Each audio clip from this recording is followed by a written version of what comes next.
All right, today is yet another beautiful day the Lord has given unto you and I. Any day kwan so mema obi bia kwa aba stronko e de no aba possible multimedia.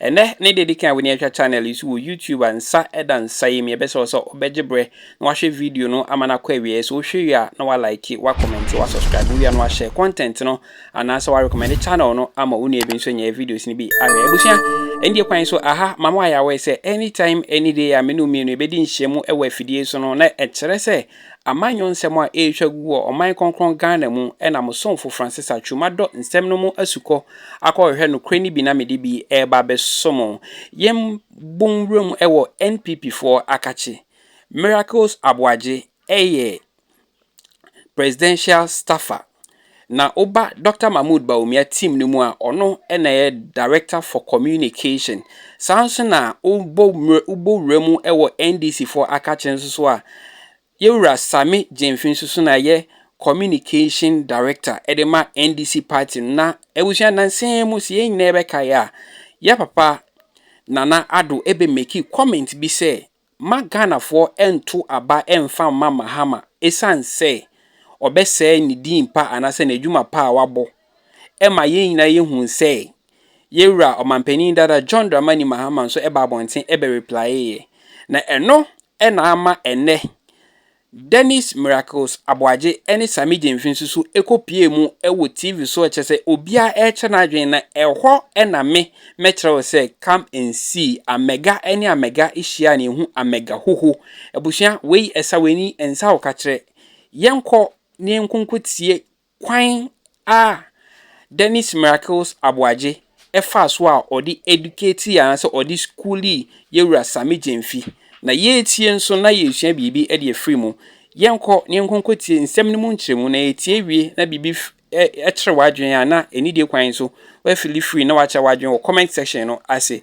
mempese me kasa na be tenten no enidie kwan so yenko ne nkonkotie kwan kra Miracle Aboagye efa so schoolie honorable Sami Jemfi na ene wodene ekiremu ewo platform ba akoso enna Miracles Aboagye ekirikire nsemu se earlier on what is say fifi bi kwete the general secretary of the NDC akoye press conference say Nana Ado Dankwa Akufo-Addo say he is not going to hand over power to an NDC government. Nana Ado Dankwa Akufo-Addo say he is not going to hand over power to be our defeating no twice and you know the MPP cannot just say and some won ya what trust na odwene ho dia wotun say nyansa pa no binim the fifi bi kwete kwagina radio so ni TV so kekai and Miracles Aboagye chiremu a and someone another Dankwa Akufo-Addo kan it was on condition say ohwe bra His Excellency John Dramani Mahama be boy na ohwe bra wono ene Dr. Mahmoud Bawumia ba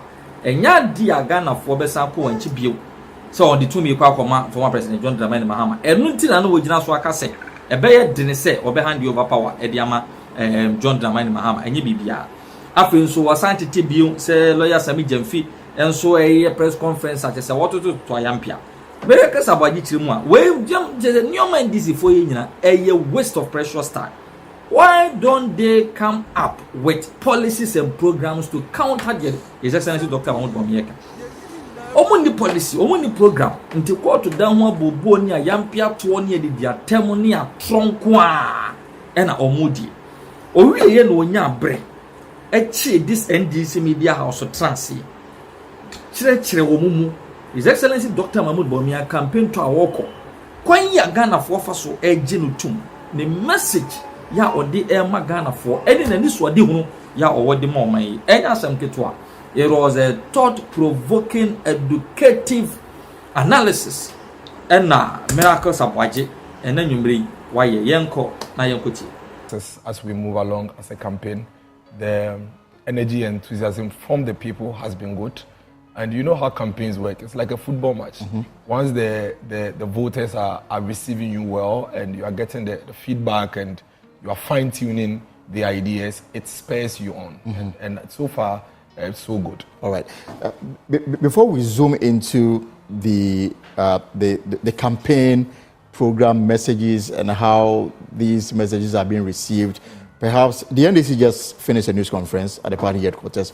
Some key issues that came up. I just want to highlight some of them, and if you want to respond, I'll give you the opportunity.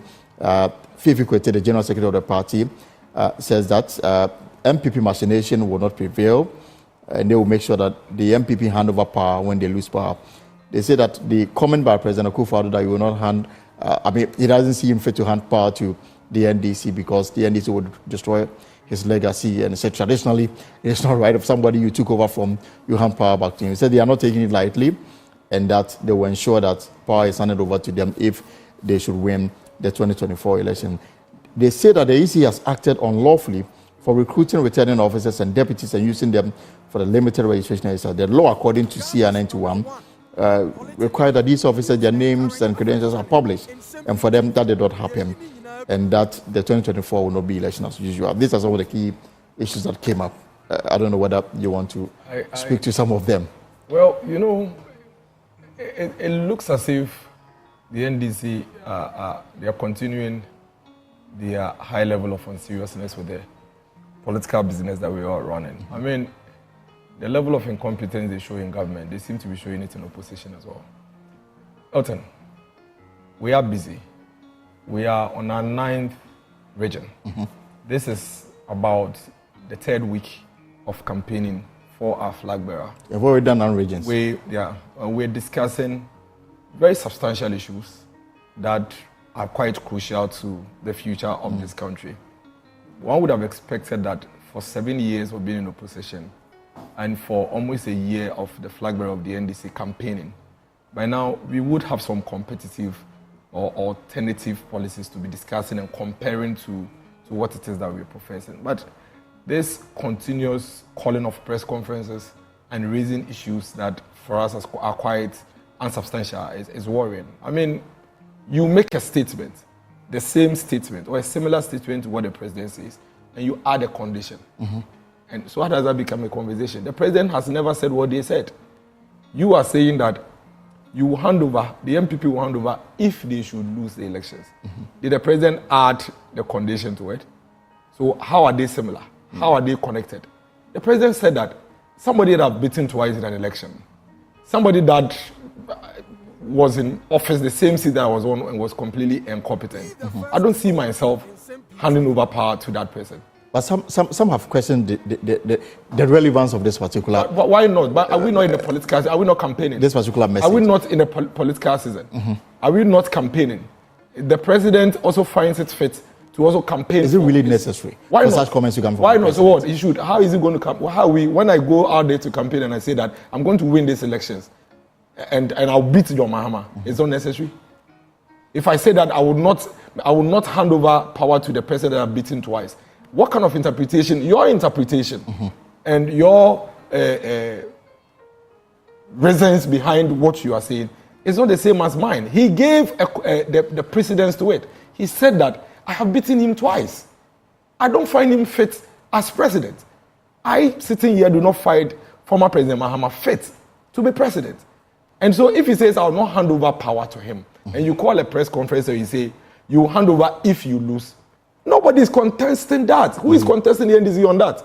If they lose, will they come for power by force? No, I mean, they don't have it. Exactly. So it's like they set their own questions and you're answering them. They have nothing to do. They should cover our media space and our news space with substantial issues. You don't come out there, call a press conference, set your own question, respond to it, and you say I should come and respond. The president never said what Fifi Kwete is saying.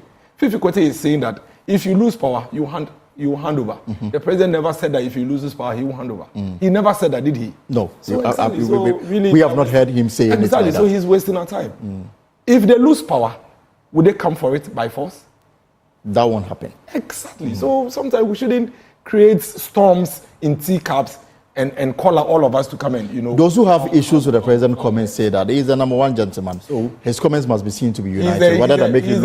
He's a politician. He's a leader of a political party. Why? Isn't the former president also a former president, one that has been a number one gentleman of the land before? He is leading his party. Nana Danko Akufo-Addo is equally going to campaign for the MPP the same way your mama is going to campaign for this political party and all the other politicians in the country. Nana believes that, yes, we have difficulties and challenges in this country. We'll come to some of these issues. But strongly, there are strong legacies that must be protected, that are at risk in the hands of the former president. He shouldn't talk about it. The NDC also spoke about the ongoing limited voter registration exercise. From your camp, are you okay with the way the EC has conducted itself so far? There's been pockets of, violence. There's been accusations of busing and then attempted registration of minors. From the camp of Dr. Bawumia, are you happy with the way the process has gone? Well, I think that the question whether should it be being happy should be about how we resolve some of these things. I mean, once we have a political situation, an electoral process, and our human interventions, you should expect that some of these unbecoming attitudes would come up. I believe that the EC, of course, struggled on the first day, but since the difficulties of the first day, it's been quite smooth with the registration process. The issue of registration of minors, I think, is uncouth, it's uncivilized, it's completely outdated, it's outmoded. It's not something that should be encouraged, and it's time for the laws to be applied as they should. Our law says that when you are 18 years and you have sound mind, you can register and vote. If you're not 18 and you're not of sound mind and you go to the registration center, you should be arrested. And the law should deal with you. In future, the EC, before this registration, the EC had wanted to use a Ghana card as a sole means of identification. That would have addressed the issue of minors trying to go to the registration process. And I'm guessing that in future you will support this initiative. We supported it. We supported it. The only thing is that we took the easy way out as a country when we needed to actually go that route. And the challenge was that, the only argument against the use of the Ghana card was that some people did not have it. Right. What we had to do, and I was saying it yesterday, what we had to do was to ensure that if you are going to register, as the registration has been open, and you don't have the Ghana card, we needed to empower the National Identification Authority. So I can walk in there, register, take my card, and go and register. It's something that we could have done. And I think that going forward, we should do everything possible to make sure that the Ghana card becomes the sword. Because then there's no conversation. Of if course. I walk into the polling registration center and I have my Ghana card and it says my date, nobody is going to have a conversation around this. The guarantor system, so long as we continue to use the guarantor system, these things are likely to happen. In fact, so if I walk to a registration center and I'm holding a child that looks like, and I say he's 18, it becomes your word against right. And since you brought in the issue of the guarantor system, now the EC says that if identify some people, they've guaranteed for more than 10 people. Somebody has actually guaranteed for 25 people, which is against it. The law said you can't do more than 10. And so they are going to hold these people before the court and prosecute them. But the NDC also demanded for an independent bipartisan inquiry into the missing and what they describe as stolen BVR case. And they said they will not accept anything but a full accountability. Do you support this call? I don't know the background to their demands. So I'll not be able to tell me whether I support or not. But I've always insisted that the EC is not our friend.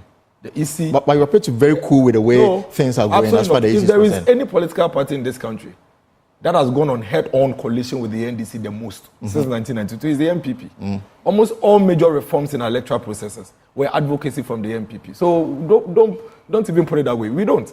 The NDC, when they also have their concern, they should raise it. What is of worry to me today is that when we were being beaten on the street of Circle with horsewhips, when hot water, and also you were there. Of course. You were reporting. When hot water were being poured on us. And that picture of Gabi, yes, when hot water was being poured on us by the security persons under their governance, and with the EC, and we were raising concerns, where were they? What did they say at that time? Can you play back some of the voices from Fifi Kwete, from General Mosquito, from former President Mahama, when he was president? And the same EC were raising concerns, similar concerns, and they were quiet. Why were they quiet? That's why today when I hear them say that, the MPP are conniving with the EC, the question is, were they conniving with the EC at the time the EC were whipping us? Were they conniving with them? Is that the case? Is that the case that in 2016, 2015, when we were demonstrating and protesting and they were not supporting us, is it the case that they were in connivance with the EC? And did they benefit them? If it benefits them, then they should be worried. If they benefited from that, then they should be worried. But if they did not benefit from that, then they shouldn't be worried. When we have concerns with the EC, we raise them. In fact, you recall that when the EC wanted to do the district headquarters registration of the process, the very first one, we raised concerns about it. And we said that, listen, we believe that the registration should go to to the electoral area or the polling station. So we would raise concerns when we have it. But the NDC cannot coerce us to join them to raise concerns. But because they never joined us when we had concerns with the EC. And in fact, there has never been a point where we have concerns with the EC and the NDC have joined us. They should fight their own fight. When the EC feels that whatever concern the NDC are raising are legitimate and within our laws, they will listen to them, that should be their business. The same way they leave us on our own to fight our own cause when we have concerns. But I think that it's a democratic environment. Anybody that has concerns with the electoral processes is free to raise those concerns within the remit of the law. But the curious nature of all these concerns being raised here and there is the fact that when a party is in power, they appears to be very okay with the way the EC conducts itself. I haven't told you we are okay. I just told you that the first day of registration in my constituency in the Kwapi North, I was frustrated. And I have consistently insisted that I am not, and my political party, we are not PR for the EC. They should get their job done. They should speak for themselves. We won't say we are okay with the EC, but if we have concerns, we'll raise them. But if we don't have concerns, nobody will coerce us to come and speak when we have nothing to talk about. All right. At the moment, there was challenges on the first day. There were challenges on the first day. Subsequently, it seems to have stabilized. What were the challenges? The system was down, network challenges, even some of the computers were not switching on and all of that. Now it's stabilized. We have challenges with registration of minors by the NDC. In areas that we've had those challenges, we've done the right thing. We've completed the challenge form.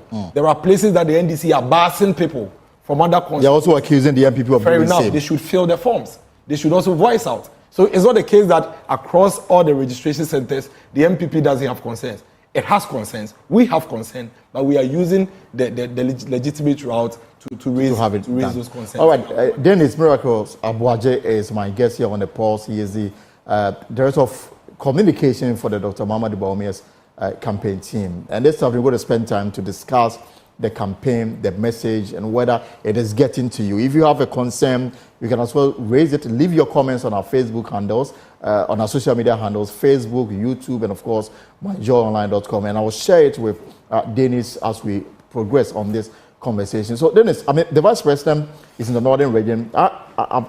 This afternoon, I've scanned through some of the websites, some of the stories making rounds. I will cut government expenditure by 30 billion Ghana cedis if elected president.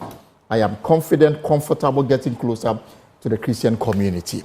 Let's start from the 30 billion that His Excellency the Vice President is seeking to cut. Well, you know, cut from where actually? He's raised a few pointers. For example, the fact that he is going to utilize 50 ministers.